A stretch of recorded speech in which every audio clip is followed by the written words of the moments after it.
Baik, Assalamualaikum warahmatullahi wabarakatuh. Salam sejahtera untuk kita semua. Selamat siang, teman-teman yang sudah bergabung kembali dengan kami dari Politician Academy. Saat ini kita memasuki sesi kedua. Sesi kedua dari acara kita Festival Politik Sumpah Pemuda.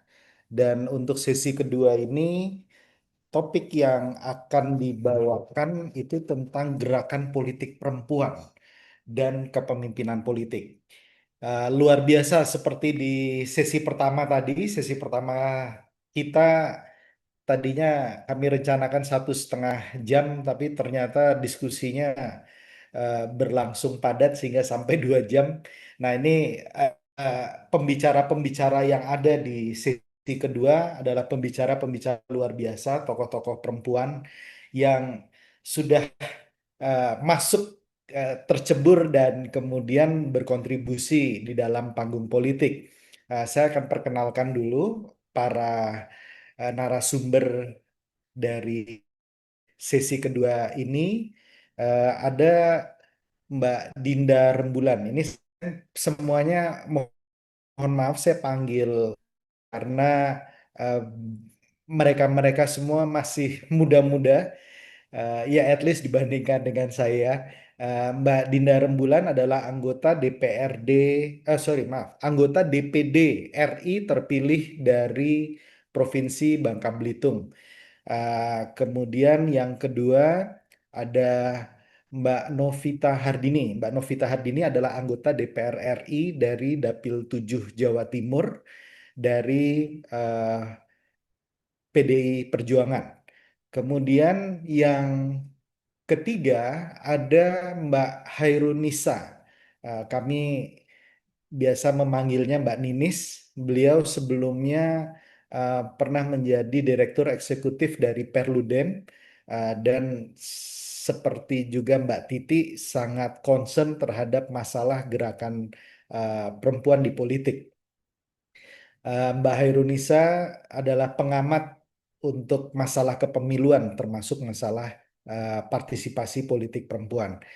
Kemudian yang keempat ada Mbak Angki Yudhistia. Mbak Angki Yudhistia ini sekarang adalah pengurus teras di salah satu partai politik, saya sebut saja Perindo, dan beliau ini pernah menjadi staf khusus presiden di masa Presiden Jokowi. Jadi eh, ada wakil juga kita di eksekutif ya, yang tadi yang pertama mungkin di DPR RI dan DPD RI, kemudian ada juga yang di eksekutif. Dan yang terakhir yang juga tidak kalah menariknya adalah Mbak Amalia Sobli. Beliau adalah anggota DPRD, maaf, anggota DPD RI dari Dapil Sumatera Selatan. Ya, jadi kita punya narasumber-narasumber yang luar biasa yang memikat mata dan juga saya yakin pemikiran-pemikiran dan narasi yang akan mereka bawakan akan memberikan pencerahan, terutama yang berkaitan dengan gerakan politik perempuan dan kepemimpinan politik. Mungkin saya ingin menyapa dulu eh, para narasumber yang sudah hadir. Selamat datang di acara Festival Politik Sumpah Pemuda. Nah, terima kasih juga untuk teman-teman yang sudah dari pagi tadi mengunjungi eh, sesi pertama dan kemudian sekarang masuk ke sesi kedua. Sesi kita masih berlangsung sampai sore. Nanti ada lagi aktivis-aktivis laki-laki yang kita nanti akan berdiskusi mengenai kegiatan dan aktivitas mereka. Tetapi hari ini atau sesi ini kita akan fokus di sini. Nah, eh, para narasumber kita sangat-sangat sibuk. Ada yang keluar sebentar dari ruang sidangnya untuk mengikuti acara kita, ada yang sebentar lagi masuk ruang sidang, ada juga yang sedang mengikuti acara. Jadi ini saya mengaturnya agak fleksibel saja, disesuaikan dengan eh, jadwal dari teman-teman narasumber. Mungkin yang pertama saya akan masuk ke Mbak Dinda dulu ya, Mbak Dinda Rembulan, teman anggota DPD RI dari Bangka Belitung. Nah, mungkin bisa diberikan paparan singkat atau apa impresi singkat terhadap topik yang kita bawakan di sesi kedua ini. Nanti untuk narasumber yang lain mungkin lebih kepada bagaimana narasi singkat atau respon singkat terhadap judul atau topik kita saat ini di tengah situasi kondisi bangsa saat ini dan kita berada di hari yang bersejarah 28 Oktober 2025. Silakan Mbak Dinda. Assalamualaikum warahmatullahi wabarakatuh. Warahmatullahi wabarakatuh. Salam kenal Bapak. Ya, selamat siang semuanya. Wah, saya bahagia sekali hari ini bertepatan dengan Hari Sumpah Pemuda juga. Kita bisa mengadakan diskusi yang interaktif seperti ini. Salam kenal juga untuk semuanya. Saya Dinda Rembulan, anggota DPD RI, Dapil Provinsi Kepulauan Bangka Belitung. Benar, nggak perlu dipanggil pakai ibu. Nggak usah, nggak apa-apa. Saya lebih senang dipanggil kakak, atau mbak, atau ayunda, kadang beberapa. Ya, pada hari Bunda. ini juga, ya boleh. Bahkan banyak yang memanggil saya itu rembulan. Nah, siap. Karena Alhamdulillah namanya juga mudah sekali diingat. Salam Sumpah Pemuda ya. Ya, Siap. jadi tentunya saya amat sangat bersemangat sekali pada hari ini. Tadi pagi kami sudah mengadakan di DPD RI ada sidang paripurna, lalu siang ini juga masih ada lanjutannya, ada rapat pleno, akan tetapi tentu saya selalu menyempatkan untuk hadir di Zoom pada siang hari ini. Karena apa? Karena kita harus mendukung untuk Zoom-Zoom, terutama kalau misalnya langsung ya, kalau misalnya langsung saya jauh lebih bahagia lagi, cuma nggak masalah, karena keterbatasan waktu, tentunya kan jadi akhirnya kita melaksanakannya via Zoom. Ya, jadi ini saya bisa lanjut saja ke sesi saya atau Ya, bagaimana? silakan Mbak Dinda. Boleh langsung ya. Oke, Ya. boleh ditunjukkan untuk slideshow-nya.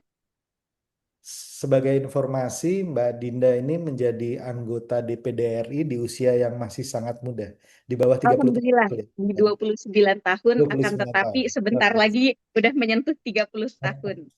Siap, lanjut Mbak Dinda. Ya, jadi kalau sebenarnya kalau dibandingkan yang lain masih banyak juga Pak anggota DPD RI yang lebih muda dari saya. Cuman tetap aja kita memiliki semangat muda itu nggak boleh padam kan?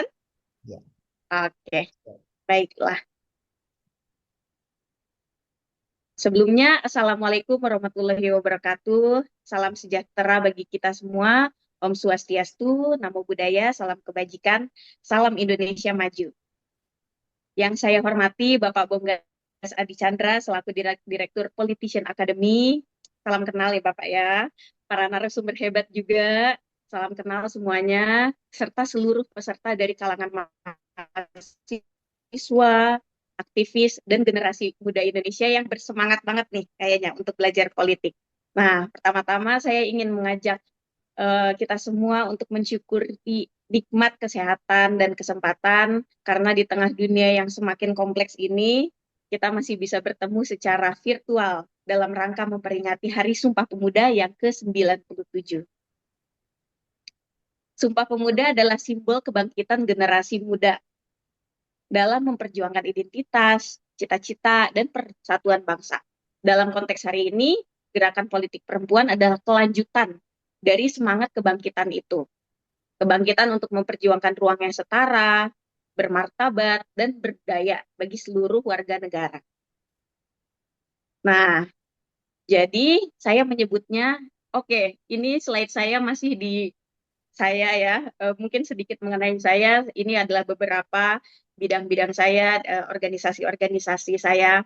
Lalu saya lanjutkan langsung, Sumpah Pemuda adalah simbol kebangkitan generasi muda dalam memperjuangkan identitas, cita-cita, dan persatuan. Dalam konteks hari ini, gerakan politik perempuan adalah kelanjutan dari semangat kebangkitan itu. Ya, kebangkitan untuk memperjuangkan ruang yang setara, bermartabat, dan berdaya bagi seluruh warga negara tanpa memandang gender. Saya menyebutnya dengan politik perempuan sebagai ruang pengabdian. Nah, politik perempuan itu pada dasarnya bukan tentang kekuasaan aja, tapi juga soal pengabdian dan tanggung jawab moral terhadap masyarakat. Nah, perempuan hadir di ruang politik bukan untuk menyaingi laki-laki, tetapi untuk memperluas makna kepemimpinan dari sekedar eh, memerintah ya, dari sekedar memerintah menjadi melayani, dan sekedar mengatur menjadi memahami, dan dari sekedar kekuasaan menjadi pelayanan publik. Nah, contohnya politik sebagai pengabdian itu seperti apa sih? Ketika kita mendengar kata politik, sebagian orang mungkin langsung membayangkan perebutan kekuasaan, persaingan kepentingan, atau bahkan konflik antar partai. Padahal makna sejati politik itu jauh lebih dari itu semua. Jadi politik itu bukan sekedar siapa yang menang atau siapa yang kalah, tetapi tentang bagaimana kita menggunakan amanah kekuasaan untuk menghadirkan keadilan sosial dan kesejahteraan kita semua bersama.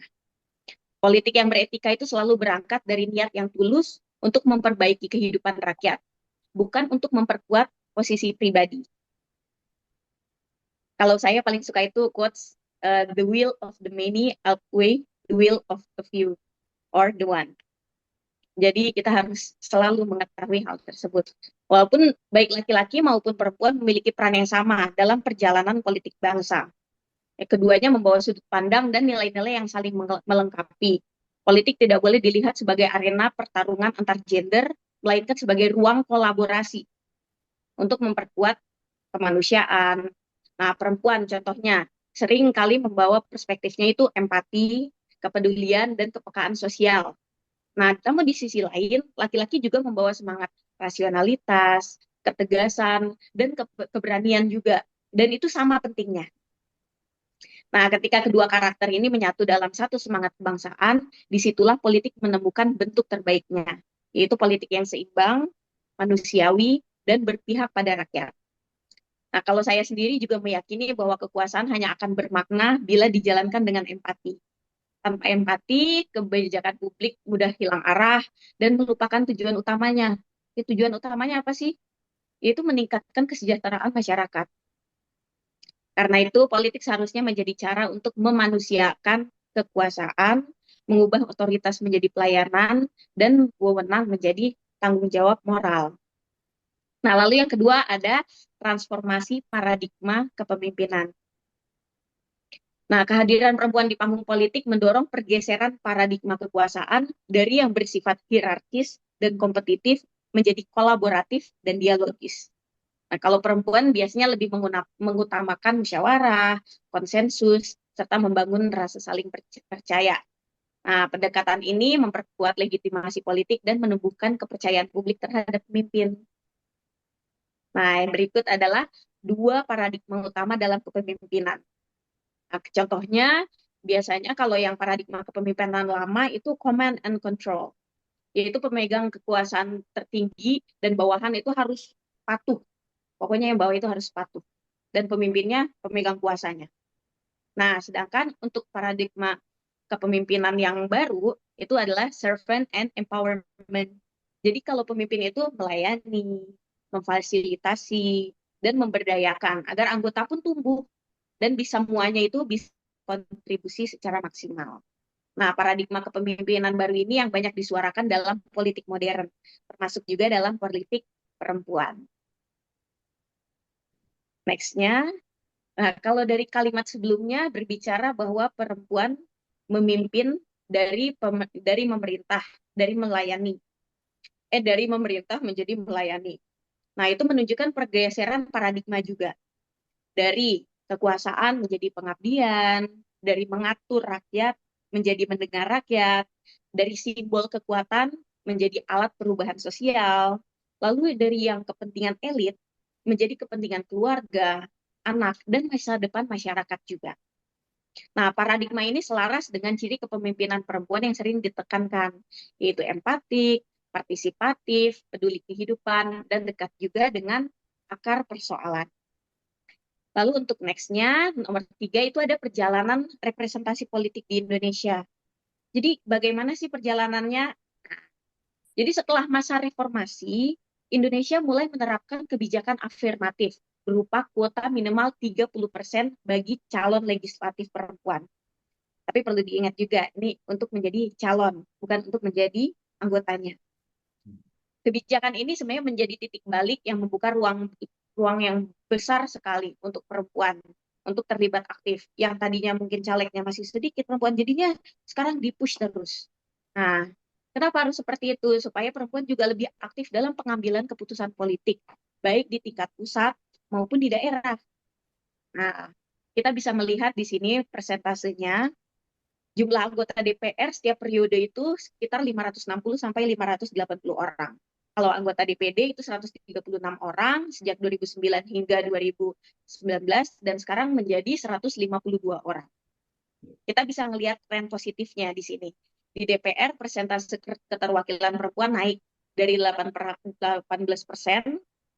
menjadi 21%. Jadi ini sudah meningkat. Walaupun peningkatannya masih belum terlalu signifikan, akan tetapi saya yakin kita semua juga berharap untuk kedepannya menjadi lebih baik lagi. Nah, sedangkan di DPD ini sangat menarik sekali. Peningkatannya itu tajam sekali. Jadi sekarang itu sudah 36,8%. Bahkan mendekati ambang 40% keterwakilan perempuan yang dianggap ideal dalam politik representatif modern.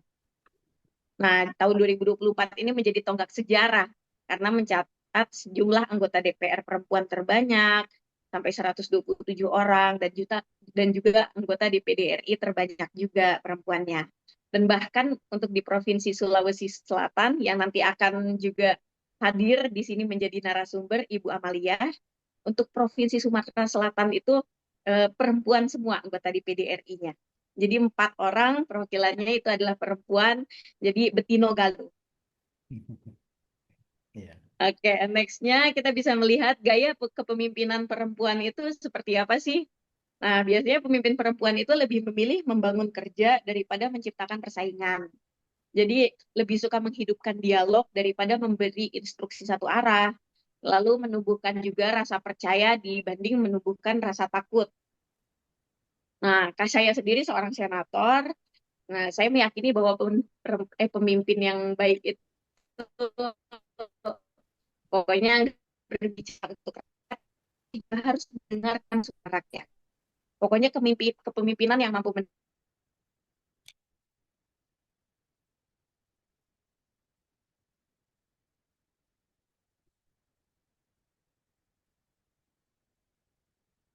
Suaranya hilang, Mbak Rembulan. mendengar, seorang pemimpin juga dapat memahami denyut kehidupan masyarakat dari berbagai lapisan, lalu menerjemahkannya menjadi kebijakan yang menyentuh kebutuhan nyata rakyatnya. Nah, ini adalah beberapa poin penting ya. Yang pertama ada kepemimpinan demokratis dan transformasional. Nah, perempuan itu mempraktikkan gaya kepemimpinan itu biasanya mendorong partisipasi, keterlibatan dan pemberdayaan juga di setiap tingkatan. Lalu ada juga kolaborasi dan komunikasi yang terbuka, karena biasanya kekuatan kepemimpinan perempuan itu terletak pada kemampuannya menciptakan ruang dialog. Nah, ruang dialognya seperti apa? Yang jujur, transparan, dan saling menghargai juga. Lalu untuk empati dan kepercayaan, pokoknya dua nilai ini menjadi inti yang melahirkan lingkungan organisasi yang kolegial, produktif, dan berorientasi pada kemaslahatan bersama. Lalu yang terakhir adalah kepemimpinan yang mendengar. Ya, kita semua tahu biasanya kok perempuan itu mendengar yang baik ya. Kenapa? Karena dengan mendengar, pemimpin perempuan tuh bisa membangun legitimasi moral dan politik, serta menegakkan keadilan yang berpijak pada pengalaman rakyat itu sendiri. Nah, dengan gaya kepemimpinan seperti ini, perempuan bukan sekedar pelengkap dalam panggung politik, tetapi menjadi penggerak, penggerak perubahan seperti itu. Nah, terus nextnya kita bisa lihat nih, apa sih poin-poin utama capaian legislasinya? Ini saya hanya ngambil untuk yang di tahun periode yang kemarin.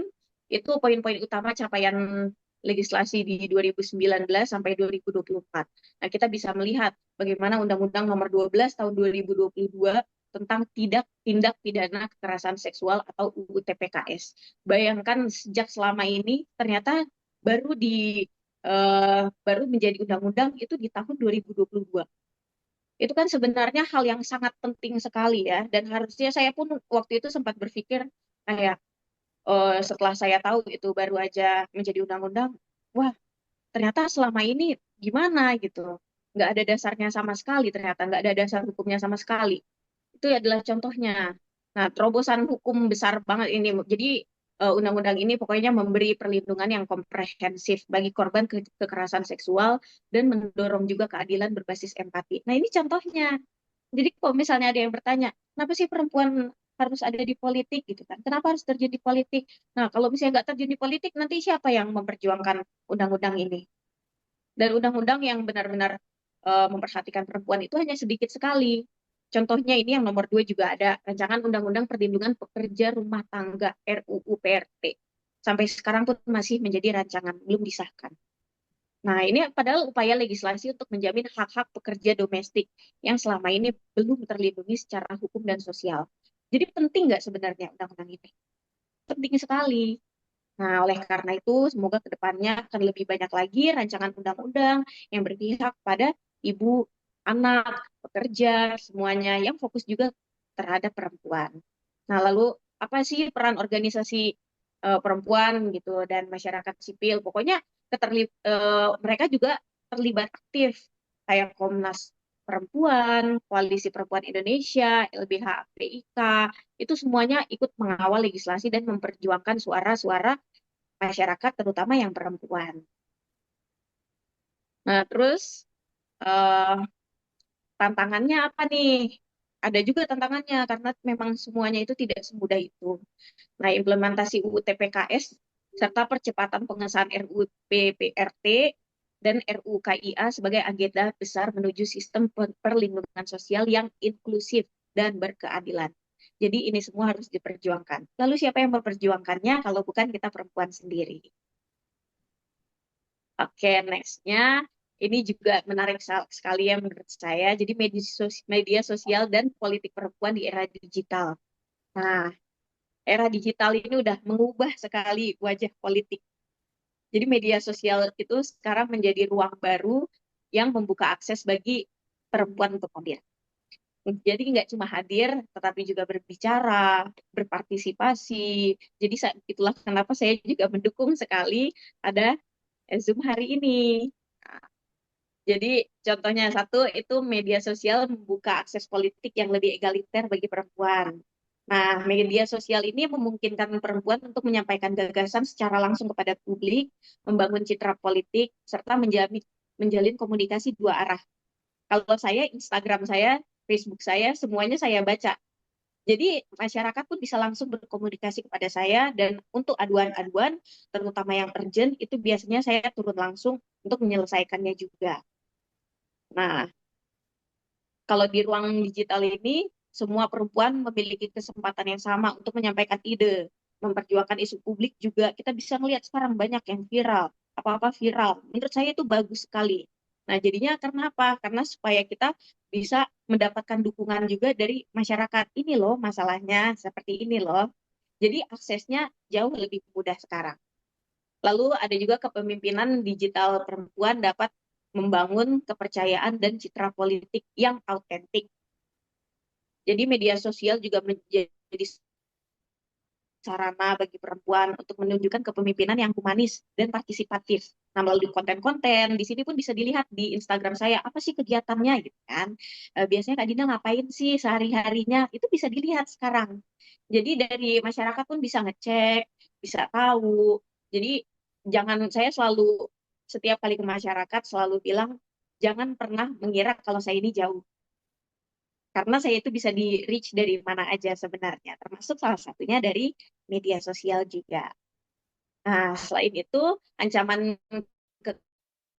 kekerasan berbasis gender digital perlu diatasi juga melalui edukasi dan regulasi. Nah, ada juga ini tantangannya.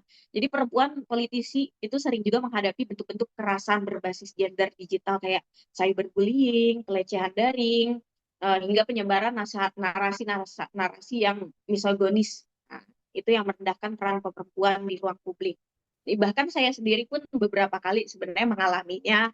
Jadi itu ya sebenarnya masih menjadi tantangan juga, akan tetapi kita juga nggak mungkin menutup ruang publik. Karena tetap aja, kalau saya sih personal lebih fokus kepada hal-hal baiknya daripada yang negatifnya. Lalu yang terakhir ada literasi digital dan solidaritas online adalah kunci untuk memperkuat ketahanan politik perempuan di era digital. Nah, jadi literasi digital ini menjadi kebutuhan yang mendesak sekali bagi perempuan di dunia politik.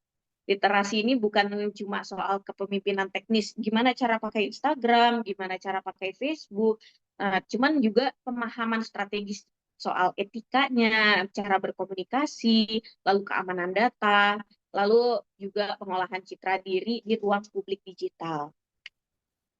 Nah, ada juga jejaring solidaritas online, itu makanya saya paling senang sekali karena saya bisa berinteraksi dengan lebih banyak lagi masyarakat itu lewat media sosial. Nah, untuk yang slide terakhir, bagaimana sih strateginya untuk membangun politik yang inklusif gender? Nah, untuk membangun politik yang lebih inklusif dan berkeadilan gender diperlukan strategi yang terukur. Nah, satu, konsolidasi nasional perempuan muda. Contohnya itu membentuk forum lintas partai, profesi, dan komunitas untuk memperkuat solidaritas serta memperluas kaderisasi kepemimpinan perempuan. Kalau saya sendiri pun banyak ikut organisasi-organisasi agar saya juga bisa mendorong para perempuan-perempuan lainnya. Karena mereka biasanya memiliki visi misi yang sangat bagus, akan tetapi mungkin mereka tidak memiliki fasilitasnya. Bagaimana caranya mereka bingung. Jadi saya banyak menggunakan organisasi agar supaya lebih banyak lagi perempuan-perempuan yang bisa ya maju juga bersama-sama. Nah, lalu ada juga pendidikan politik dan mentoring berkelanjutan, itu menyusun program pelatihan kepemimpinan perempuan di tingkat daerah. Kalau saya sendiri sebagai anggota DPD MPR RI, saya sering mengadakan eh, sosialisasi 4 pilar MPR RI, itu selalu saya adakan itu di sekolah. Nah, kalau saya memang sengaja di sekolah karena saya ingin melihat langsung adik-adik kita dan supaya mereka bisa bertanya jawab langsung. Lalu mereka itu bagaimana sih antusiasmenya dan ternyata selalu baik sekali dan mereka selalu menganggapnya oh kirain politik itu kayak gini, ternyata enggak. Gitu. Itu adalah salah satu contoh bagaimana kalau saya personal ya. Lalu ada juga digitalisasi gerakan perempuan. Nah, itu bagaimana kita mengoptimalkan teknologi untuk menghimpun ide kebijakan dari perempuan, akar rumput, dan aktivis sosial. Nah, supaya apa? Supaya kebijakan publik itu lebih partisipatif dan representatif juga. Itulah kenapa saya senang sekali mendengarkan suara-suara dari masyarakat, tidak hanya dari perempuan juga, akan tetapi semuanya.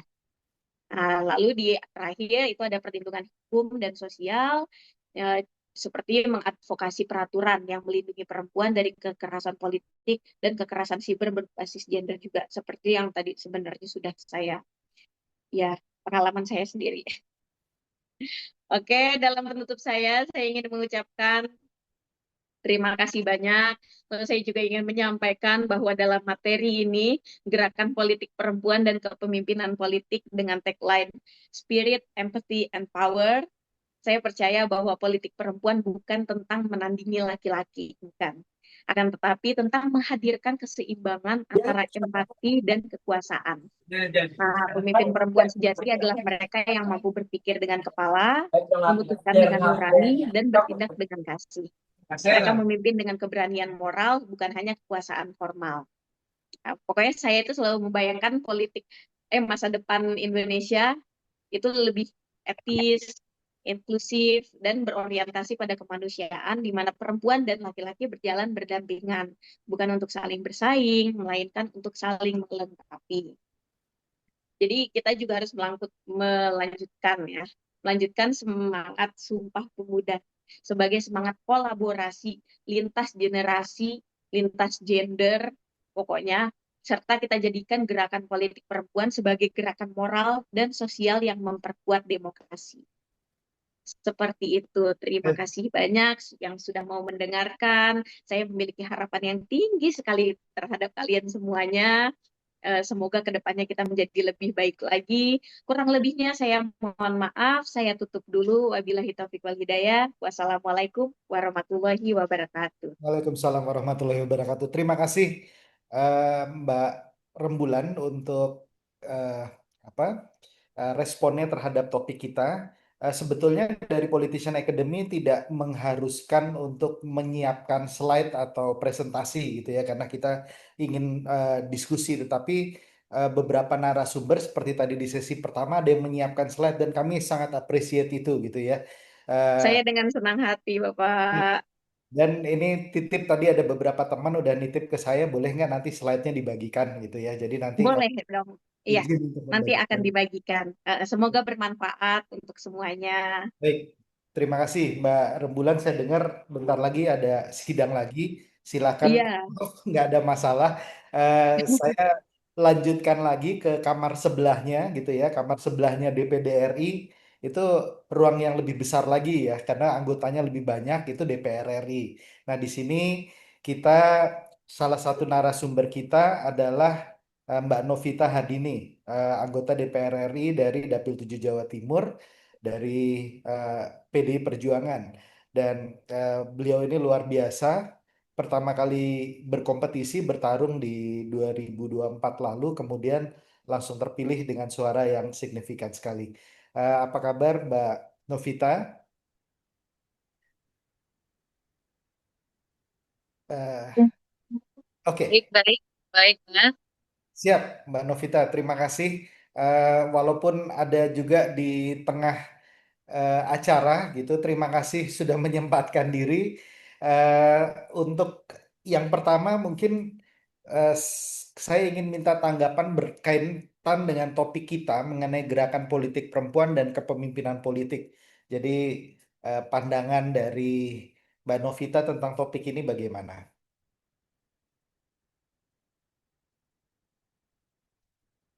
Ya, suara. Oke, baik, udah.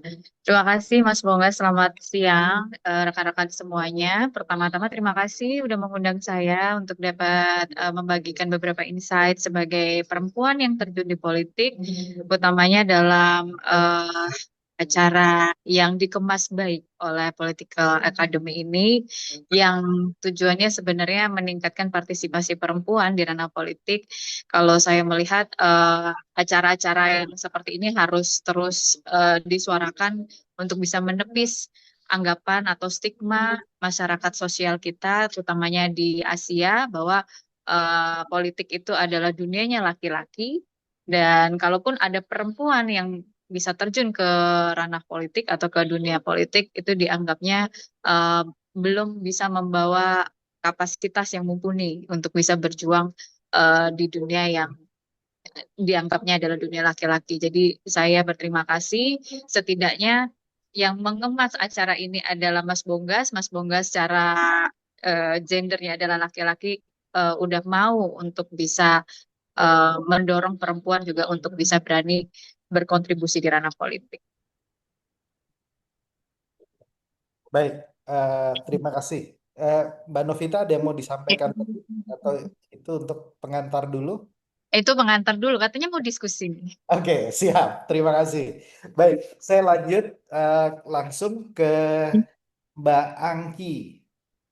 Mbak, Mbak Angki, ini backgroundnya juga menarik karena beliau dari partai politik satu dan yang kedua juga Mbak Angki ini pernah masuk di lingkaran eksekutif. Ini luar biasa. Jadi eh, pandangan dan persepsinya mungkin kita ingin dengarkan berkaitan dengan tadi topik besarnya mengenai gerakan politik perempuan dan kepemimpinan politik. Silakan Mbak Angki. Oke, baiklah. Terima kasih. Assalamualaikum warahmatullahi wabarakatuh. Terima kasih Mas Bonggas dan Mbak Novita. Ketemu lagi kita walaupun secara online ya.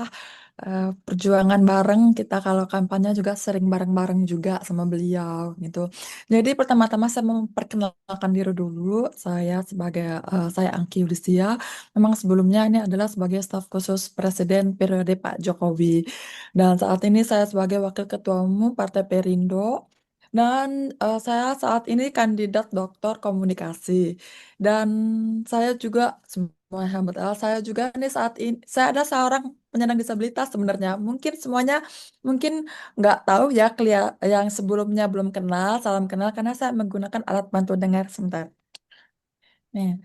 Saya harus menggunakan alat bantu dengar. Nah, kalau kita bicara tentang gerakan perempuan dalam politik, ini tentang bukan hanya kita itu memenangkan kursi gitu ya, atau kita bertugas di mana, tapi kita itu untuk menghadirkan perspektif perempuan dalam keputusan. Nah, jadi keputusan ini nggak hanya sebagai keputusan di legislatif, tapi juga keputusan di eksekutif. Karena dengan kita ini perempuan, politik Indonesia ini kan masih beraroma maskulin ya. Nah, jadi kita ini perlu banget ruang-ruang yang dimana perempuan ini itu tidak hanya tentang retorika aja, tapi tentang keteladanan dan konsistensi perempuan. Karena kenapa? Karena kita perlu ruang politik yang inklusif. Nah, di mana empati, dialog, dan kesetaraan ini justru bukan kelemahan kita, tapi kekuatan baru dalam kepemimpinan.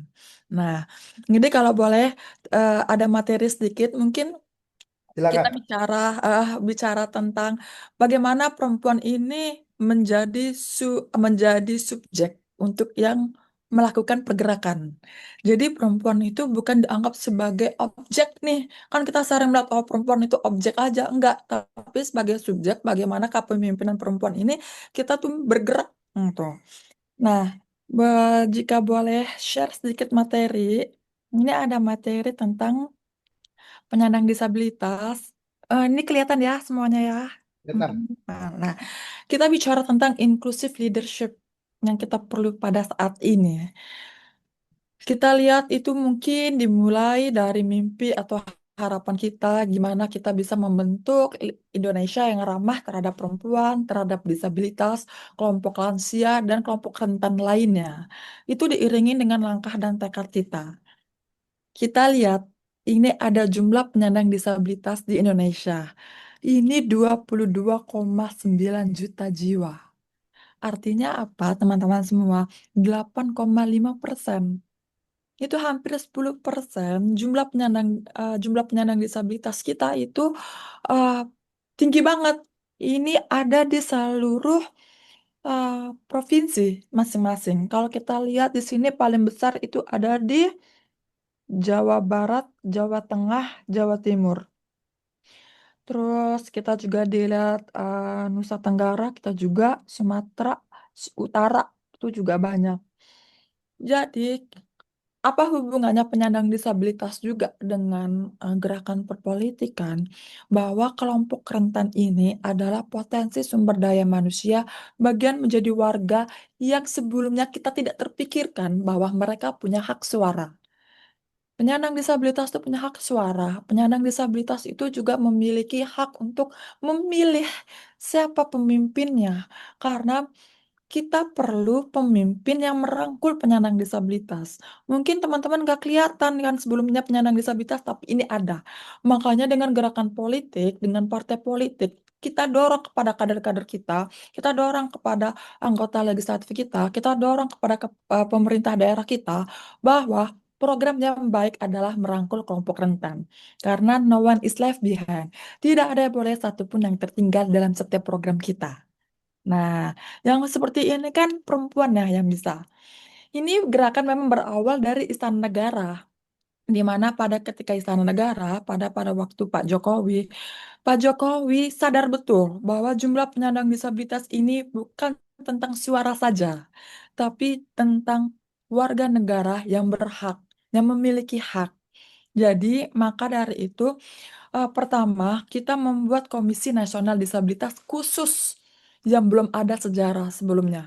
Akhirnya kita bikin Komisi Nasional Disabilitas ini yang dilantik dan disahkan oleh Bapak Presiden pada tahun 2022.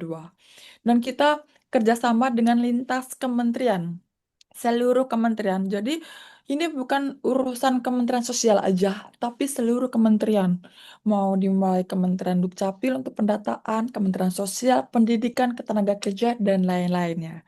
Dasarnya apa? Memang itu dimulai dari legislatif, dari DPR RI yang telah mensahkan Undang-Undang Nomor 8 Tahun 2016 tentang penyandang disabilitas. Maka eksekutif lah yang bertugas untuk peraturan turunannya. Peraturan turunannya, Bapak Ibu semua bisa dilihat sepanjang tahun 2019 sampai sepanjang tahun 2024 kemarin.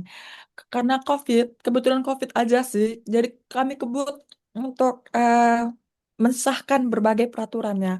Karena kalau kita nggak punya kebijakannya ini, artinya kita tidak bisa eh, menjahit peraturan kepada peraturan yang lebih besar lagi. Makanya kami dorong terus. Nah, dorong ini memang adalah salah satu pola yang perlu kita ketahui untuk membentuk kebijakan ini lebih cepat memang adalah pola politik. Bagaimana politik ini bukan tentang menguntungkan satu dua pihak, tapi menguntungkan semuanya. Ya, artinya apa? Penyandang disabilitas ini kita dorong terus. Kita melihat dari berbagai partai politik yang sangat peduli dan sangat care terhadap penyandang disabilitas. Jadi ketika pada waktu itu kita bisa mapping, kita bisa memetakan mana partai-partai politik yang sangat care terhadap penyandang disabilitas. Karena kalau care, kebijakan ini pasti ditandatanganin. Kalau tidak care, ini akan lambat banget. Artinya, kami memapping partai-partai yang sekiranya ini sangat peduli penyandang disabilitas, sehingga kami sosialisasi, kami melakukan pendekatan manusia, jadi hati ke hati. Makanya menteri-menteri yang kita yang kita uh, sosialisasikan kemarin, yang kita melakukan pendekatan kemarin, partai-partai yang melakukan pendekatan, baik itu dari KSB ya, ketua, sekjen, bendahara, anggota. Jadi ini bukan tentang kebijakan satu atau dua orang, tapi kebijakan grup, termasuk kebijakan partai politik. Makanya kita memerlukan peran perempuan yang untuk lebih peduli itu terhadap penyandang disabilitas. Maka terlahirlah kebijakan-kebijakan ini yang Ibu Bapak bisa lihat. Ini kebijakan semua itu ada yang sudah ada di Undang-Undang Nomor 8 Tahun 2016 ini, dan inilah kebijakan yang sudah disahkan. Walaupun masa tugas kami itu 5 tahun belum selesai, ini tentang insentif dan konsumsi. Nah, ini kan bergantung kepada Kementerian Keuangan. Kali-kali Kementerian Keuangan yang baru mungkin yang lebih care juga gitu ya, bisa di apa namanya diteruskan. Nah, sayangnya saya udah selesai, jadi saya masih berharap Kementerian sekarang itu bisa mendorongnya. Nah, artinya hal-hal yang seperti inilah tentang diversity itu tentang kekuatan Indonesia. Bagaimana kita saling berkolaborasi untuk mewujudkan Indonesia yang ramah terhadap penyandang disabilitas. Nah, jadi seperti itu garis besarnya. Mbak Novita Harding ini tuh dulu kita pernah bareng ya Mbak ya di Trenggalek ya. Salah satu pioner juga untuk penyandang disabilitas. Mbak Novita juga paling tahu banget bahwa penyandang disabilitas di balik keterbatasan mereka pasti ada kekuatan-kekuatan yang perlu kita maksimalkan.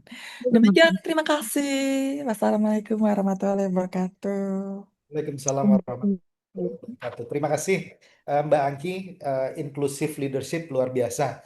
Eh, Berbicara juga tentang bagaimana perempuan di politik yang bisa mendorong kebijakan terhadap mereka yang berbeda gitu ya, dan bisa memaksimalkan kemudian keperluan, kebutuhan, kepentingan mereka di konteks ini. Nah, yang berikutnya, pembicara yang berikutnya ini juga, kalau tadi Mbak Rembulan bilang di Sumatera Selatan itu Betino Galo. Betino Galo itu artinya perempuan semua. Ya, menarik Sumatera Selatan karena di 2019 semua anggota DPD-nya tidak ada yang terpilih lagi, incumbent-nya tidak ada yang terpilih. Kemudian 2019 DPD RI-nya semuanya empat-empat diganti oleh perempuan. Dan kemudian terulang kembali di 2024 ya, masih perempuan semua empat-empatnya. Ya, ini mungkin apa provinsi yang betul-betul mengedepankan atau memandang perempuan itu sangat penting dalam proses politik. Nah, kita dengar Mbak Amalia Sugli. Mbak Amalia ini sudah dua kali ya, dua periode ini di DPD RI. Kemudian sangat concern dengan eh, isu-isu pendidikan perempuan dan anak-anak. Silakan Mbak Amalia. Baik, terima kasih Mas Bonggas. Assalamualaikum warahmatullahi wabarakatuh. Selamat siang teman-teman semua, narasumber. Tadi ada Mbak Dinda, kebetulan kita sama-sama tadi paripurna ya, cuma beda ruangan aja kayaknya nih ngasih materi. Terus ada Mbak Novita juga kita sama-sama di KPRI ya, Kaukus Perempuan Parlemen. Dan mungkin sama Mbak Angki juga salam kenal, saya baru pertama kali nih satu ruang walaupun ruang virtual. Tapi saya sama Mbak Angki ini sering apa namanya, sering dibilang mirip sama Mbak Angki. Sayang banget nih, sayang banget kalau nggak ketemu langsung ya secara virtual. Tapi ya oke lah kayaknya kalau saya lihat tuh ya ada mirip-miripnya dikit ya. Cuma saya lagi nggak pakai kacamata hari ini. Oke, mungkin tadi juga udah banyak banget ya sebenarnya materi yang disampaikan dan hampir sama. Saya punya slide tadi, apa saya harus share sendiri atau bisa di-sharekan di sini? Oke. Eh, Sebenarnya nggak panjang-panjang banget sih. ya, boleh di-sharekan. Atau saya share sendiri gimana? Nah, ini sudah. Ada. Oh, ini ya. Oh ya. Oh ya, ya ini ya. Oke, mungkin perkenalan dulu tadi udah disebut juga sama Mas Bonggas ya. Saya ini anggota DPD RI, sama kayak Mbak Dinda Rempulan. Kami sama-sama duduk di Komite 4 juga kebetulan di flyernya itu agak ada kesalahan ya. Itu masih Komite 2, itu periode saya sebelumnya. Sekarang saya duduknya di Komite 4 dan ini periode saya yang kedua dengan persaingan yang bisa dibilang cukup sengit. eh, Baik dari jumlah peserta maupun jumlah perempuannya ya. Karena di periode pertama jumlah perempuannya mungkin persaingannya tidak begitu banyak, tapi di periode kemarin itu persaingannya setengah lembar suara itu isinya perempuan. Jadi ketika buka lembar suara mungkin udah kayak bukan pemilihan anggota dewan ya, lebih kayak pemilihan gadis sampul mungkin ya. Karena memang fotonya banyak sekali perempuan di Sumatera Selatan. Boleh next slide? Oke, next lagi aja. Nah, tadi juga udah disampaikan secara garis besar kenapa sih topik ini penting dan juga saya sangat berterima kasih juga kepada Mas Bonggas udah mengadakan acara hari ini ya Politician Academy. Dan saya cek tadi ini ngomongin perempuan, peserta perempuannya banyak nggak ya? Semoga yang ikut banyak juga nih peserta perempuannya. Karena memang keterlibatan perempuan ini sama dengan memastikan kebijakan lebih adil dan inklusif. Dan saya juga berharap perempuan yang ada di Indonesia ini juga apa namanya lebih peduli kepada politik karena sebenarnya politik itu bukan hanya tentang duduk di legislatif atau menjadi pejabat, tapi banyak sekali kebijakan-kebijakan yang secara tidak langsung menyentuh dari keadaan perempuan itu sendiri. Kemudian representasi perempuan secara nasional masih belum proporsional. Tadi sudah disebutkan juga bahwa minimal perempuan untuk caleg perempuan dari partai itu 30%, tapi keterpilihannya kita nggak tahu. Nah, ini balik lagi ke partai politiknya masing-masing. Apakah mereka mengisi perempuan ini hanya untuk memenuhi syarat atau memang sudah menjaring perempuan yang berkualitas untuk bisa duduk di kursi parlemen. Next, boleh? Nah, ini tantangan yang dihadapi perempuan. Mungkin nggak tadi belum terlalu banyak yang cerita juga. Kalau tantangan ini saya paling senang karena saya agak tukang ngeluh juga sih orangnya. Tapi ini salah satu hal yang susah-susah gampang sih sebenarnya. Apalagi di Sumatera Selatan, kami itu empat kursi DPD-nya semuanya perempuan. Jadi sebenarnya nggak terlalu apa ya, untuk komunikasi kami sesama anggota legislatif sangat baik sebenarnya dibanding dengan mungkin yang dari daerah lainnya yang ada campuran laki-laki dan perempuan ya. Karena kenapa kalau saya menilai karena kami semuanya perempuan lebih banyak ngalahnya kayaknya ya. Lebih banyak kayak ketika kita bermusyawarah misalnya dalam pilihan komite kalau di PDRI ya bergantian, oh ya udah bergantian. Jadi ya memang lebih apa ya lembut kalau bisa saya bilang ya, nggak ada yang ngotot-ngotot ya, semuanya bisa diselesaikan dengan cara yang baik-baik saja dan tanpa konflik yang sebagaimana mungkin di daerah lain ada yang agak keras karena bercampur mungkin secara gender saya kurang tahu juga. Kemudian juga yang pertama itu tantangan yang dihadapi tentunya budaya patriarki.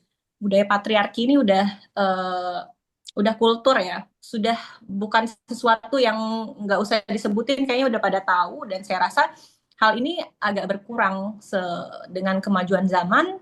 Tentunya juga saya rasa budaya ini semakin berkurang lah di Indonesia sendiri. Kemudian stereotip gender nih biasanya perempuan dianggapnya ya nggak sekuat laki-laki, baik dari sisi jam kerja misalnya perempuan dianggapnya ya tidak fleksibel secara jam kerja. Kemudian juga kadang juga di antara perempuan sendiri ada stereotip semakin penampilan menarik semakin nggak ada isi. Nah itu kan sebenarnya stereotip yang secara kultur sudah ada, tapi ya mau nggak mau kita harus terima bahwa hal itu memang ada di masyarakat dan kita juga harus membuktikan dengan kemampuan kita. Kemudian juga keterbatasan sumber daya ekonomi dan jaringan. Sumber daya ekonomi ya banyak memang perempuan yang bisa dibilang keadaannya saat ini yang perempuan yang duduk itu ya punya hubungan lah baik yang memodalinya, maksud saya misalnya di sini suaminya kah ataukah orang tuanya, karena yang perempuan yang benar-benar berjuang dengan sumber daya ekonomi yang ada itu bisa dibilang agak sulit saat ini gitu. Kemudian secara jaringan juga karena isi politik tadi kebanyakan laki-laki, jadi kita agak sulit untuk membangun jaringan di masyarakat.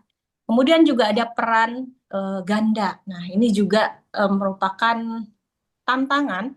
Kenapa? Karena kita tuh perempuan itu punya apalagi yang sudah menikah itu ada peran sebagai ibu, kemudian juga kita nggak mungkin meninggalkan itu peran sebagai ibu, dan juga peran di rumah tangga sendiri dan itu tidak mungkin ditinggalkan, sedangkan peran pekerjaan ini juga tidak bisa ditinggalkan. Jadi tantangannya akan lebih sulit dibanding dengan laki-laki. Kenapa? Karena kalau misalnya laki-laki mungkin kalau pergi ada istrinya yang menjaga anaknya, tapi kalau perempuan pergi ya ada memang suami yang menjaga anaknya, tapi saya rasa cara mendidik anak itu akan berbeda dari laki-laki dan perempuan. Kemudian juga posisi strategis masih banyak diisi laki-laki. Ya kita lihat aja saat ini mungkin di parlemen posisi pimpinan berapa persen sih yang ada perempuannya, walaupun memang ketua DPR RI saat ini perempuan, tapi pimpinan-pimpinan ataupun yang ketua-ketua tertentu rata-rata ya posisinya saat ini masih banyak laki-laki, dan itu juga walaupun perempuan punya suara yang solid, tapi kalau posisinya tidak strategis ini juga tentu akan mempengaruhi pengambilan keputusan. Kemudian next. Oke, ini tadi juga udah dijelasin juga sama Mbak Dinda ya, bahwa perempuan itu akan lebih empatik dan kolaboratif, dan saya bisa kasih contoh dari saya sendiri juga. Saya banyak visi, misi saya, tujuan saya juga lebih banyak ke sosial, ya, pendidikan, dan juga ketemunya juga sama perempuan, sesama perempuan, dan tentunya isu-isu yang dilontarkan oleh perempuan ya pasti tentang perempuan, anak, dan pendidikan, nggak jauh-jauh dari itu. Next. Nah, ini ada satu jurnal tadi yang saya lampirkan di sini, bahwa negara dengan lebih banyak pemimpin perempuan itu tingkat korupsinya lebih rendah. Jadi bisa dibilang karena mungkin dari jurnal itu yang bilang ya, bukan saya ya. Jadi karena mungkin tingkat keberanian atau untuk nyeleneh itu perempuan tidak setinggi laki-laki. Nah, mungkin kalau di Indonesia kalau ada yang tertarik untuk meneliti boleh banget apakah memang betul, tapi saya rasa memang seperti itu. Tingkat keberanian perempuan untuk melakukan hal yang macam-macam itu lebih rendah daripada laki-laki.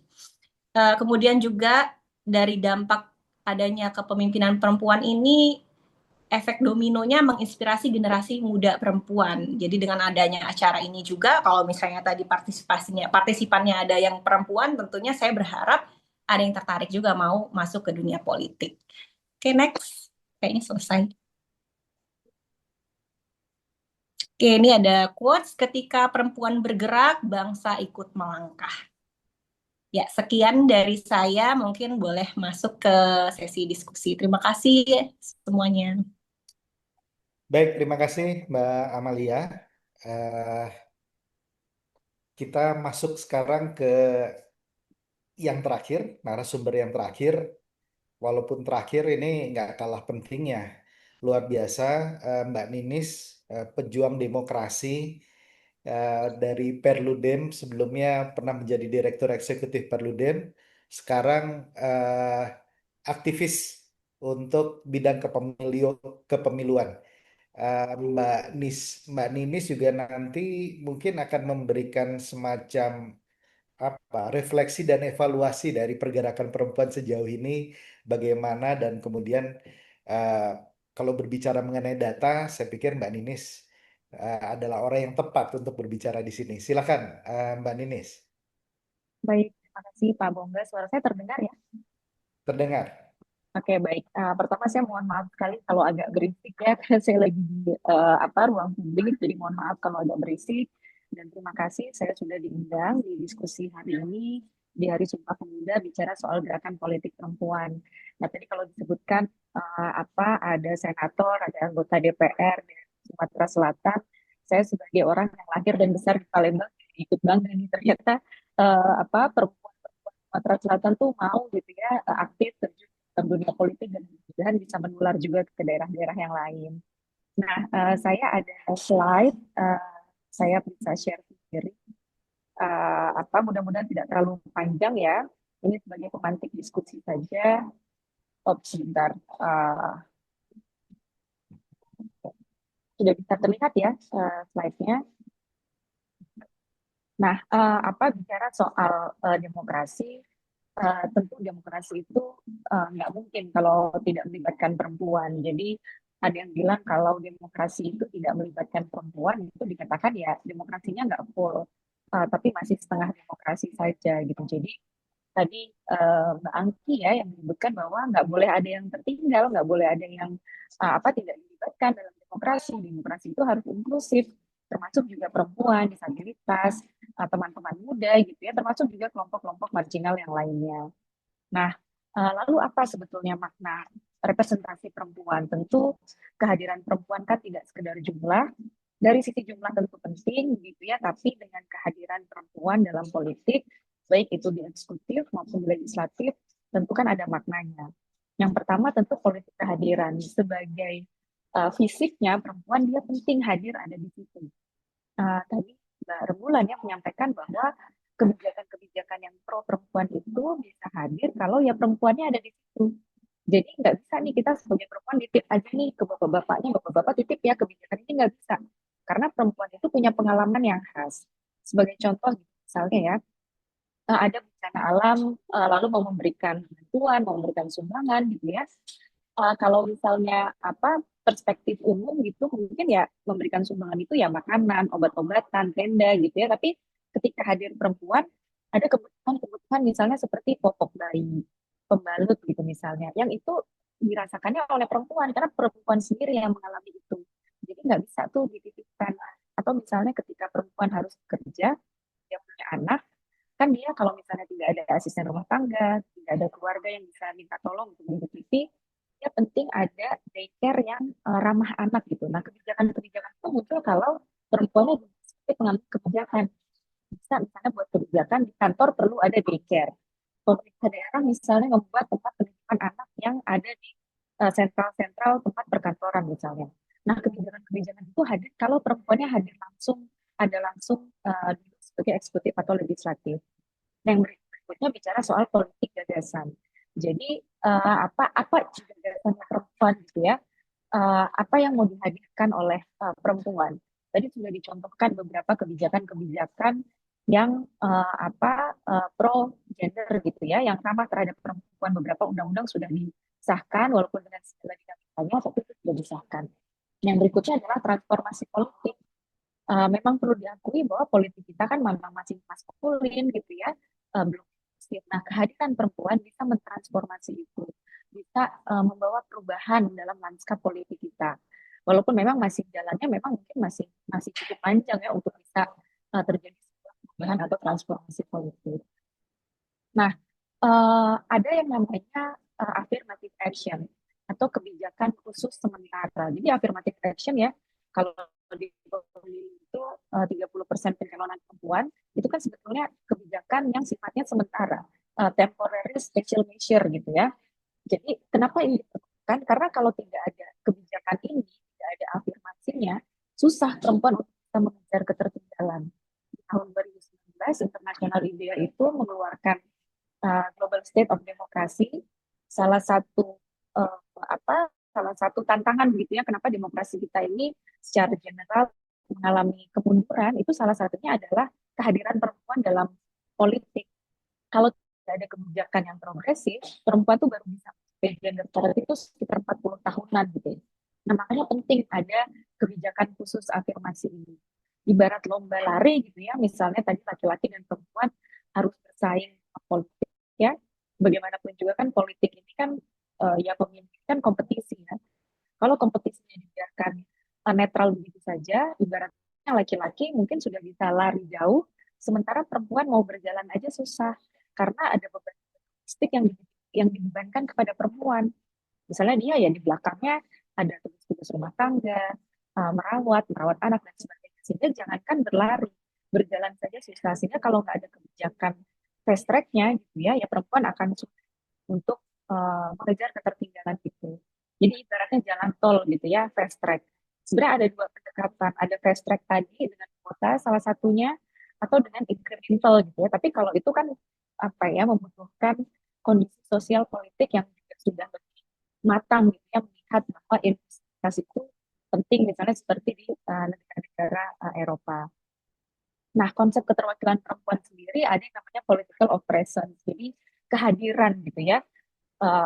Perlu memang hadir perempuan. Sebenarnya kalau mau inklusif kan bisa lebih luas ya. Etnis, ras, disabilitas tadi juga disebutkan dan juga kelompok-kelompok yang terpinggirkan lainnya. Jadi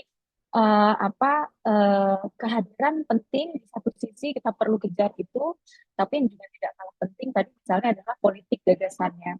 Jadi setelah hadir, setelah mereka ada di parlemen, kemudian melakukan apa? Makanya sebetulnya baik sekali ada yang namanya kaukus perempuan parlemen atau kaukus perempuan politik, gitu ya.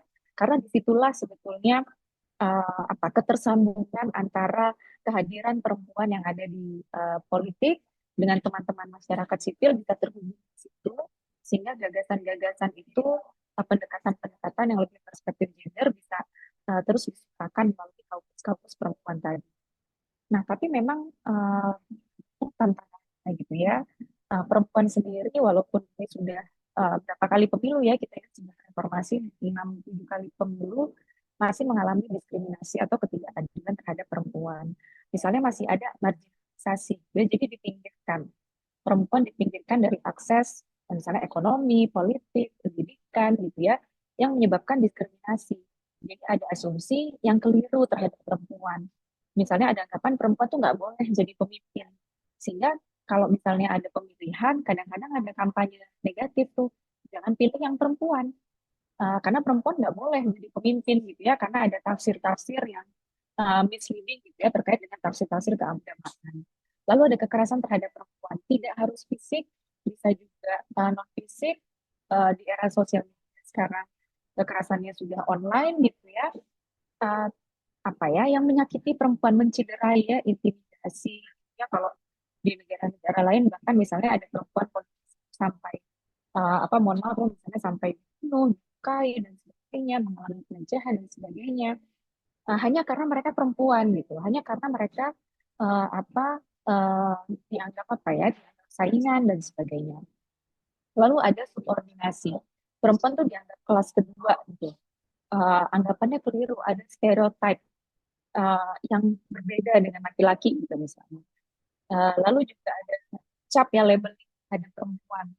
Ini biasanya ya, ini contoh saja gitu ya, tanpa menggunakan kasus yang dilakukan oleh perempuan politisi. Misalnya kalau ada perempuan politisi atau misalnya perempuan kepala daerah, perempuan anggota legislatif, yang tersangkut kasus korupsi itu kan labelingnya luar biasa.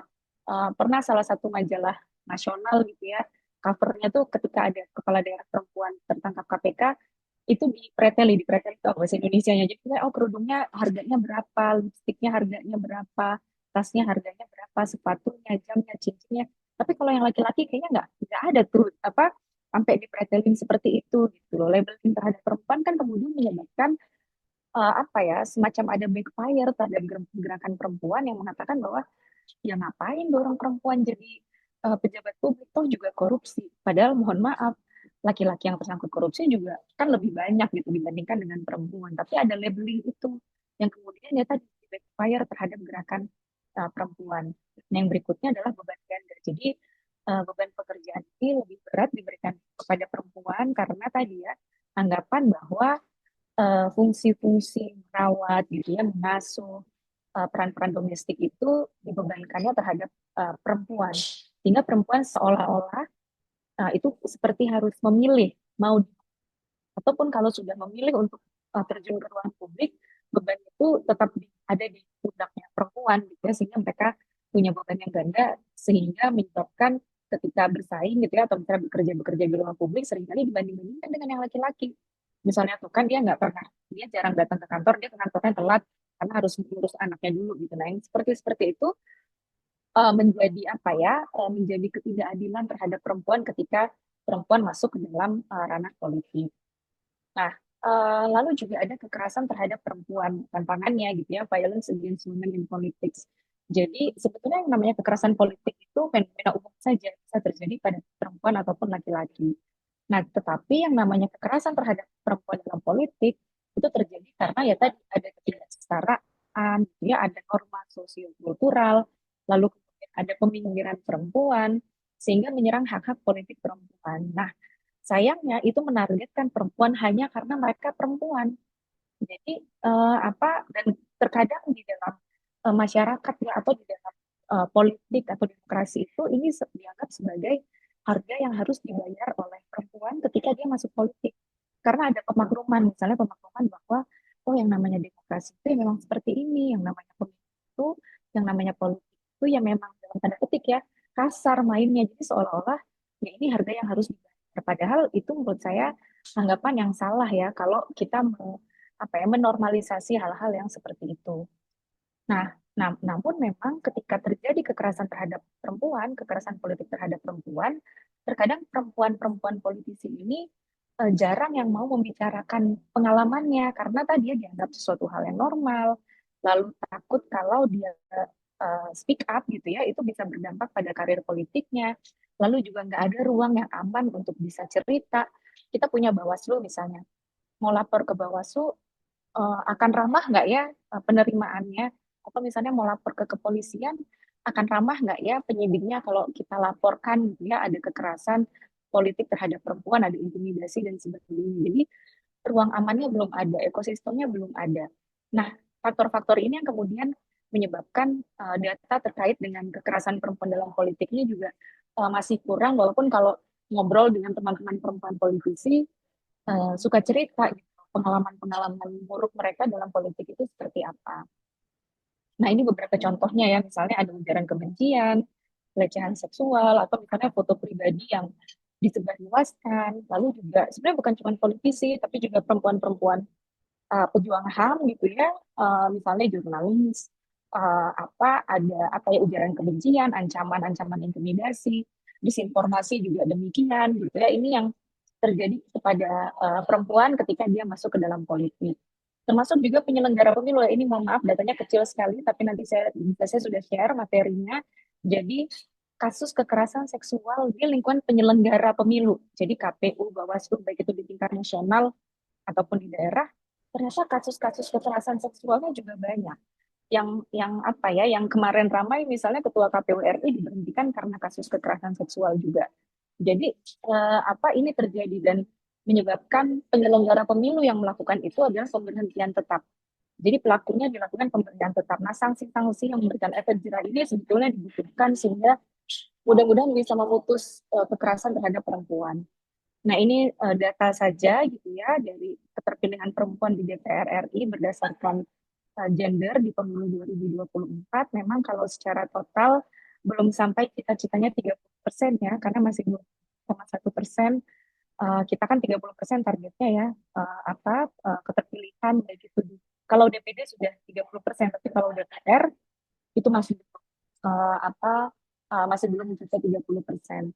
Dan memang angkanya kalau dibandingkan dari 2009 sampai 2004 naiknya tuh dikit-dikit gitu ya. Misalnya di 2004 11%, lalu naik 18%, naik lagi 2014 17%, pemilu 2019 naik lagi 5,5%, 2024 22,1%. Jadi memang tidak cukup sebetulnya 30% di tingkat pencalonan saja.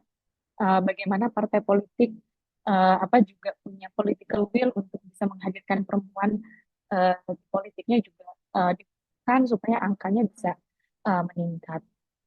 Nah, memang dengan sistem pemilu proporsional terbuka, nomor urut itu masih menjadi signifikan ya, masih cukup signifikan. Jadi mereka-mereka yang terpilih di pemilu itu memang mayoritas hampir 60% ya, di atas 60% adalah mereka-mereka yang ada di nomor urut kecil, nomor 1, nomor 3 gitu ya. Nah, sementara dengan kebijakan 30% perempuan itu dan juga ada kebijakan 1 di antara 3 itu harus perempuan, perempuan itu ditempatkannya di nomor urut 3 biasanya. Jadi 1, 2, 3 perempuannya baru di nomor 3 gitu. Padahal harapannya kan ada putusan Mahkamah Konstitusi yang mengatakan 1 di antara 3 itu bukan berarti perempuannya yang di nomor 3. Ya boleh saja di nomor 1, nomor 1 dan 2, 1, 2 dan 3 gitu ya. Itu karena nomor urut ini walaupun kita sistem proporsional terbuka masih cukup signifikan dalam menentukan keterpilihan. Nah, ini keterpilihan ya laki-laki perempuan sama ya kurang lebih di nomor-nomor urut kecil. Ini sebaran partai politik gitu ya berdasarkan nomor urut dan gendernya. Nah, sebetulnya forum-forum seperti ini menjadi penting gitu ya karena terkadang ketika perempuan ya dia ikut kompetisi pemilu merasa pengalamannya buruk gitu ya, mahal dan lain sebagainya, sehingga menyurutkan semangat. Nah, padahal cerita-cerita pengalaman perempuan itu dibutuhkan supaya tadi ada yang menyatakan snowball efeknya tuh biar biar ada gitu. Oh, kalau melihat ada perempuan politisasi gitu ya, dia bisa duduk, menceritakan pengalamannya itu bukan gitu. Saya berharap teman-teman narasumber yang lainnya, perempuan-perempuan politisi, tadi juga bisa menuliskan pengalamannya, bisa ceritanya sebanyak-banyaknya supaya bisa sampai ceritanya ke perempuan-perempuan, khususnya perempuan-perempuan muda. Mungkin itu Pak Bonggas, kita bisa lanjut lagi ke diskusi. Terima kasih. Assalamualaikum warahmatullahi wabarakatuh. Baik, Waalaikumsalam warahmatullahi wabarakatuh. Terima kasih Mbak Ninis. Ini yang saya suka dari teman-teman di Perludem ya. Artinya pada saat presentasi atau membawakan materi selalu dilengkapi dengan data dan fakta. Jadi argumentasinya solid sekali. Terima kasih Mbak Ninis untuk sekali lagi memberikan informasi ini. Nah, tadi kata-kata penting dari Mbak Ninis bahwa pengalaman politisi perempuan perlu untuk didengarkan, perlu untuk kita ketahui sebetulnya permasalahannya bagaimana dari sudut pandang mereka gitu. Mungkin kalau kita baca buku, kita juga sudah dapat pengalaman, tapi khusus untuk kondisi di Indonesia, bagaimana permasalahan yang dihadapi secara langsung pada waktu memasuki panggung politik. Nah, eh, ini kebetulan masih ada Mbak Amalia di sini, kemudian Mbak Dinda Rembulan juga masih. Mungkin kita bisa dengarkan poin ini ya. Jadi kalau tadi sudah disebutkan hambatan-hambatannya apa saja, mungkin lebih kepada pengalaman pribadi pada waktu masuk ke politik pertama kali, terutama di panggung pileg ya, pileg DPD RI. Ya tadi udah disebutkan ini apa Mbak Amalia ya, ininya pesaingnya perempuan semua gitu ya. Bahkan kayak apa cover girl ya, kalau lihat kertas suara gitu. Dan saya melihat hal yang sama juga gitu ya, terutama juga di spanduk-spanduk dan baliho yang muncul di Sumatera Selatan gitu ya. Betul-betul tampilan fisik itu menjadi daya jual utama. Sepertinya seperti itu gitu ya. Bukan hanya di DPD RI tapi kemudian juga di DPR juga gitu ya. Bukan hanya di Sumatera Selatan tapi juga daerah-daerah lain. Nah, mungkin Mbak Amalia bisa share pengalamannya eh, yang menjadi tantangan paling besar, 2 atau 3 poin yang menjadi tantangan paling besar pada waktu kemarin bertarung masuk ke dalam panggung politik dan kemudian berjalan 1 periode dan sekarang masuk ke periode kedua, tantangan terbesarnya apa? Silakan Mbak Amalia. Oke, baik. Terima kasih pertanyaannya. Mungkin memang saya sharing-sharing sedikit ya tentang pengalaman yang sudah saya rasakan selama 2 periode ini. Tentunya sebenarnya hampir sama. Yang tidak saya suka dari periode pertama dan periode kedua tentunya itu kecurangan ya. Baik perempuan sama laki-laki kayaknya sama, tapi lebih ke perempuan saya yakin paling nggak suka yang namanya kecurangan. Kenapa? Karena saya kebanyakan memang turun itu ke kalangan ibu-ibu, ke kalangan sesama perempuan. Dan saya merasa selama ini juga selain anak muda, perempuan itu jadi komoditas. Jadi komoditas politik. Gimana kita lihat aja mungkin beberapa tokoh politik yang ketika lagi kampanye biasanya langsung cari emak-emak, tiba-tiba langsung datang ya peduli akan emak-emak gitu kan. Dan ya ini memang saya rasa ini komoditas. Perempuan saat ini masih jadi komoditas di 2 periode kemarin ya. Dan saya sendiri karena saya sebagai perempuan dan setiap saya turun saya memang lebih suka kepada perempuan. Kenapa? Karena kita lebih untuk bersentuhan fisik saya it's okay nggak masalah gitu kan. Kalau sama laki-laki mohon maaf saya nggak bersentuhan. Tapi kalau sama ibu-ibu kan kita bisa berpelukan, bersalaman dan tentunya ini menjadi apa ya? Tambahan mungkin untuk mereka karena biasanya yang namanya tokoh politik apalagi masyarakat yang masyarakat kecil kalau misalnya tokoh politiknya itu seperti mudah digapai, mudah untuk ditemui, mungkin mudah untuk disentuh itu apa ya sebagai nilai tambah bagi mereka dan saya selalu sampaikan mungkin juga ke ibu-ibu setiap saya sampai gimana sih pentingnya memilih perempuan, memilih sesama perempuan karena kepentingan yang ada untuk ibu-ibu itu pasti ya akan diperjuangkan juga sama ibu-ibu juga yang ada di parlemen. Dan juga itu tadi ya yang paling sulit ya memang kecurangan itu ya karena memang biasanya kecurangan di pemilu itu udah terstruktur dan terencana gitu dan sebagai kita masyarakat tentunya harapannya gimana caranya kita bisa menjadi pengawas kadang anak-anak muda sekarang nggak mau milih karena kecewa dengan politik saya mau golput aja saya nggak mau milih saya mau coblos semuanya atau saya nggak mau datang ke TPS justru dengan ketidakmauan akan politik itu lebih memudahkan kecurangan gitu saya selalu sampaikan ke anak muda jangan nggak datang ke TPS jangan nggak nyoblos karena kertas kosong itu bisa dicoblos sama yang mau curang gitu jadi ya itu sih sebagai tantangannya ya kecurangan itu mungkin ya kayak gitu. Baik, terima kasih Mbak Amalia. Eh, Mbak Dinda, apakah masih standby mendengarkan atau sudah masuk ke ruang sidang?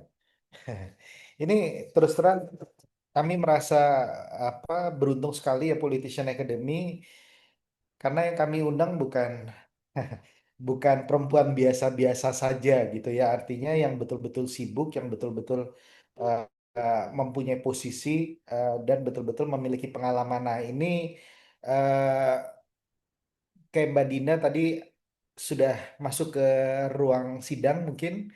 Kemudian Mbak Novita tadi sudah izin karena 14.30 flight penerbangan. Dan Mbak Angki juga kelihatannya ke ini ya apa namanya ada acara yang berikutnya yang berkaitan dengan Sumpah Pemuda juga. Jadi saya bagi-bagi apa namanya segmennya di sini. Mungkin saya mau kembali ke Mbak Ninis. Mudah-mudahan Mbak Ninis masih oke.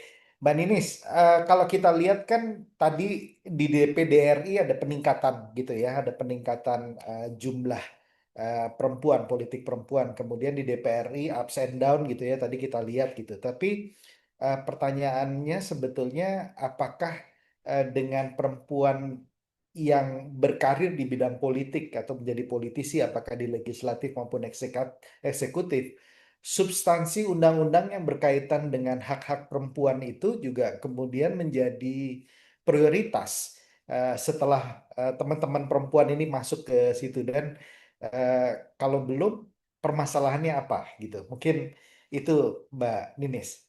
Silakan Mbak.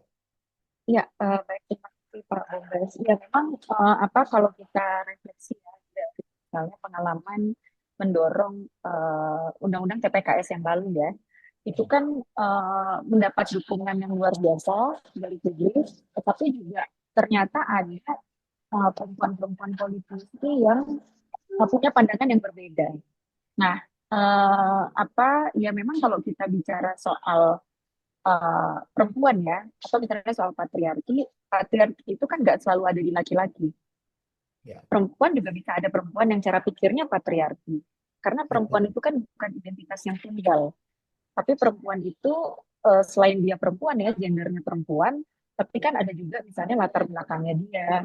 Lalu juga misalnya ideologi partai politiknya misalnya, atau misalnya dari mana dia berasal, yang juga mempengaruhi mereka untuk mengambil keputusan. Sehingga ketika misalnya ada mendorong kebijakan yang pro gender tapi tidak didukung oleh perempuan, ya memungkinkan saja gitu. Dan itu memang terkadang menjadi tantangan yang harus dihadapi oleh teman-teman perempuan ini sendiri. Nah, makanya tadi disebutkan ada kaukus-kaukus perempuan itu sebetulnya bisa menjadi jembatan untuk itu.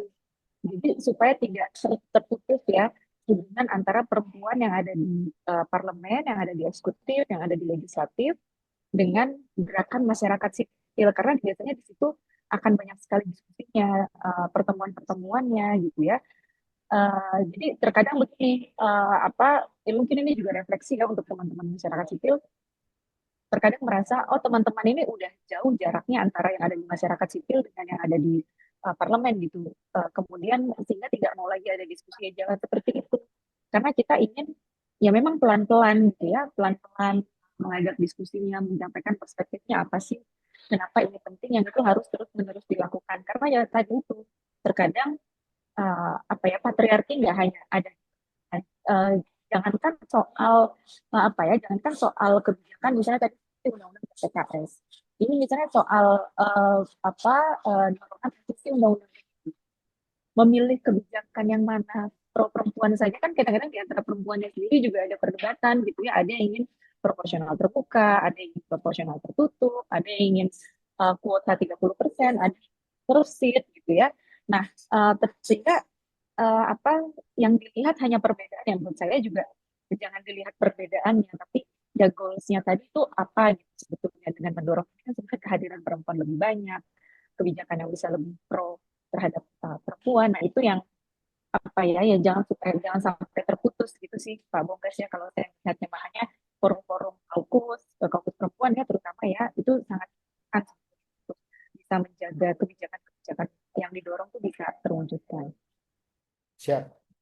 Dan apa yang mendorong kegiatan politisi perempuan atau gerakan politik perempuan tidak harus dari yang gendernya perempuan juga gitu ya. Contohnya kan Politician Academy kali ini membuat sesi khusus untuk perempuan. Bukan karena saya ingin merasa paling ganteng sendiri gitu ya di antara narasumber yang ada, tapi saya melihat bahwa anak muda dan perempuan harus jadi pilar dari demokrasi dan gerakan politik di Indonesia gitu. Secara politik di Indonesia juga kita melihat bahwa banyak sekali pahlawan di Indonesia yang memimpin gerakan perlawanan terhadap kolonial itu jenderal-jenderalnya perempuan gitu ya. Dan bahkan perempuan-perempuan muda. Tadi saya tertarik dengan kata-katanya Mbak Ninis tadi antara kelompok sipil dan kaukus perempuan gitu ya. Eh, Perjuangan pergerakan perempuan sendiri yang Mbak Ninis lihat apakah masih solid atau bahkan sudah terfragmentasi ya, karena ada kan partai politik, kemudian ada mungkin gerakan ke daerah dan lain-lain gitu. Apakah ini sudah cukup solid untuk yang di Indonesia atau masih terfragmentasi gitu? Karena kalau terfragmentasi, kekhawatirannya adalah tujuan dari gerakan perempuan itu tidak mencapai tujuan akhirnya seperti yang diharapkan. Gimana Mbak Ninis? Ya, kalau saya sih meyakini bahwa sebenarnya mungkin tujuannya sama ya, tapi tadi cara mencapai tujuan itu mungkin yang berbeda-beda, termasuk juga di teman-teman masyarakat sipil itu sendiri kan, misalnya pendekatan-pendekatan, oh ada yang lebih mau bersuara di media sosial, ada yang mau langsung turun ke grassroots gitu, itu kan cara-cara pendekatannya saja mungkin yang berbeda-beda. Dan Ya. dinamika tentu wajar saja gitu ya itu terjadi. Yang terpenting adalah jangan kemudian menegasikan yang lainnya gitu. Bahwa misalnya sekarang kalau kita sudah menegasikan yang lainnya, kita merasa kita ini udah bukan gerakan bersama lagi, jadi ya udah elit-elit aja ya kalau menurut saya. Apa ya tadi, karena ya tadi ya perempuan bukan identitas yang tunggal, ada identitas yang lain yang ada di belakangnya. Misalnya ada yang sempat mengusulkan kenapa nggak bikin partai politik perempuan saja? Nggak bisa bikin partai politik perempuan saja itu nggak bisa, karena tadi justru yang mau kita dorong adalah partai politik yang ada dengan beragam ideologi tadi, dengan beragam latar belakang tadi, harusnya inklusif. Sehingga kalau misalnya ada perempuan yang nasionalis, ya partai yang nasionalis membuka ruang. Partai politik yang religius membuka ruang. Partai politik yang pembangunan membuka ruang. Sehingga bisa diinklusif. Sebetulnya kan itu yang mau didorong gitu. Jadi akses itu yang mau didorong sebetulnya supaya tidak mendikotomi juga tadi Mbak Dinda ya misalnya mengatakan ya, ini bukan saingan kok antara laki-laki dan perempuan, yang goalsnya itu kan supaya ini lebih inklusif, demokrasi kita lebih inklusif, lebih bisa memberikan akses kepada semuanya gitu untuk progres. Baik, terima kasih Mbak Ninis, keren sekali. Eh, saya mungkin pertanyaan terakhir ke Mbak Amalia. Jadi eh, tadi Mbak Ninis sempat cerita bahwa sering ada sorotan yang berbeda kepada politisi perempuan gitu ya, tadi dijelaskan gitu. Nah, apalagi politisi perempuan dan muda, masih muda gitu. Mungkin double tantangannya berkali lipat gitu. Nah, ini bisa dilihat tadi apa contohnya penampilan gitu ya, kemudian kehidupan rumah tangga disorot gitu ya, kemudian wah ini gimana ngatur waktunya, wah ini pasti anak-anaknya terlantar gitu ya karena nggak pernah dipikirinnya. Eh, Mbak Amalia mengalami hal seperti itu, dan pada waktu mengalami yang seperti itu cara mengatasinya bagaimana? Ini mungkin lebih sifatnya praktis dan sharing pengalaman gitu ya supaya teman-teman perempuan yang ada di sini bisa apa bisa mengantisipasi permasalahan yang nanti akan dihadapi seperti apa. Silakan Mbak Amalia. Iya, ya ini sharing aja mungkin ya. Tadi saya juga sebenarnya setuju sekali dengan data-data dan fakta yang disampaikan oleh Mbak Ninis. Tadi salah satunya kalau perempuan itu sampai penampilannya dikorek-korek gitu kan, sampai harga harga barang-barangnya dicari gitu ya. Bahkan yang nggak ada mereknya, kadang dicari ini merek apa gitu. Jadi memang sebagai perempuan tuh penilaiannya sangat ekstra menurut saya ya, baik dari segi penampilan pasti akan dinilai, mau nggak mau penampilan akan dinilai. Kemudian juga yang pasti kemampuan pasti akan dinilai. Terus juga rumah tangga kalau udah berkeluarga, anaknya juga akan dinilai, semuanya akan dinilai, sangat berbeda dengan tentunya hal ini ya pasti karena memang ya memang bisa ya sama feminis juga itu fakta memang satu. Memang saya rasa pertama dan kedua cukup berbeda.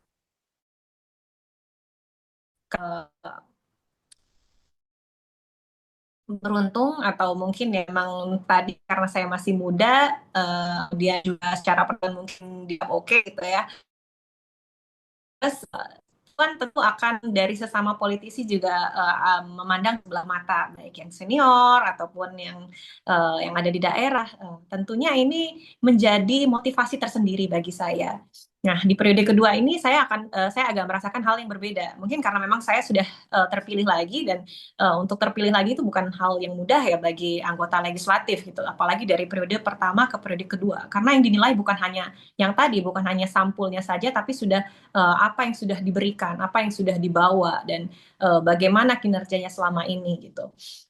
Dan saya sendiri ya motivasinya tadi itu ya saya meningkatkan dengan kapasitas diri saya, dengan skill-skill mungkin saya harus lebih belajar lebih banyak lagi, secara pendidikan juga mungkin saya harus lebih memperdalam lagi, dan yang pasti juga bagi perempuan ya harus membatasi diri ya. Karena saya belajar sekali banyak perempuan-perempuan di parlemen ini sebenarnya mengangkat derajatnya perempuan. Tetapi ada oknum-oknum yang justru ini mempersulit gitu. Misalnya ada tuh namanya caleg ani-ani Mas gitu kan. Ini kan secara nggak langsung menurunkan harkat martabat perempuan gitu. Yang teman-teman kita yang senior-senior yang mungkin yang di alek perempuan lainnya tuh udah capek-capek bertahun-tahun, tapi dengan adanya oknum-oknum seperti ini seakan-akan bahwa eh, yang perempuan itu katanya yang caleg ani-ani itu adalah simpanan dari pejabatnya lah atau apalah. Nah itu kan ini stigma-stigma yang sudah sebenarnya mungkin diperbaiki oleh pendahulu kita, tapi kembali lagi di zaman sekarang ya ada hal-hal seperti itu, tentunya sebagai perempuan kita juga harus menjaga diri ya, dengan yaitu tadi bahwa kita tidak hanya memanfaatkan penampilan itu penting menurut saya, dan saya tidak menampik bahwa caleg-caleg itu harus berpenampilan menarik, bukan harus cantik atau gimana ya, tapi dengan berpakaian rapi dan ya menunjukkan lah bahwa orang mau nggak mau itu pasti ngejudge dari penampilan. Jadi ya menurut saya itu salah satu cara juga dengan berpenampilan yang menarik untuk mendapatkan simpati publik. Ya tapi kita juga harus pintar-pintar menjaga diri. Mungkin itu dari saya sharing ya. Baik, terima kasih. Sayangnya Mbak Dina sudah masuk ke ruang ke ruang sidang dan Mbak Novita sudah di perjalanan airport ya. Kalau nggak kita dengarkan pengalaman mereka juga seperti apa. Tapi memang direncanakan jadwal sesi 2 selesai di pukul 14. Saya mengucapkan terima kasih sekali Mbak Amalia, Mbak Ninis, Mbak Dinda kalau masih mendengarkan untuk waktunya yang berharga sekali dan sharing pengalamannya yang luar biasa. Saya harapkan ini nggak berhenti sampai sini ya Mbak Ninis ya. Kita Mbak Amalia kita pengen terus membuat banyak perempuan-perempuan Indonesia bisa masuk ke dunia politik juga, memberi warna bagi dunia politik dan memberikan eh, kontribusi bagi kebijakan publik yang lebih care, lebih peduli terhadap ya keluarga, anak-anak, terhadap perempuan yang merupakan bagian dari warga negara juga. Jadi sekali lagi terima kasih untuk waktunya. Jangan putus silaturahmi. Kita nanti kalau perlu jalan ke daerah-daerah untuk menyuarakan gerakan ini. Terima kasih sekali lagi Mbak Ninis, Mbak Amalia, dan juga teman-teman yang masih bergabung. Jangan lupa kita masih punya sesi ketiga di 14.30 ya. Ketua Umum HMI, Ketua Umum GMNI, kemudian dari PSI, kemudian ada eh, pemuda Wi- eh, Wimnus ya dari Wimnus Indonesia juga akan bergabung untuk sharing pengalaman-pengalamannya. Nanti 14.30 saya tunggu teman-teman untuk kemudian bergabung kembali. Kita istirahat dulu. Sekali lagi terima kasih. Wassalamualaikum warahmatullahi Waalaikumsalam wabarakatuh. warahmatullahi wabarakatuh. Terima kasih banyak Mbak Amalia, Pak Bongga, semua.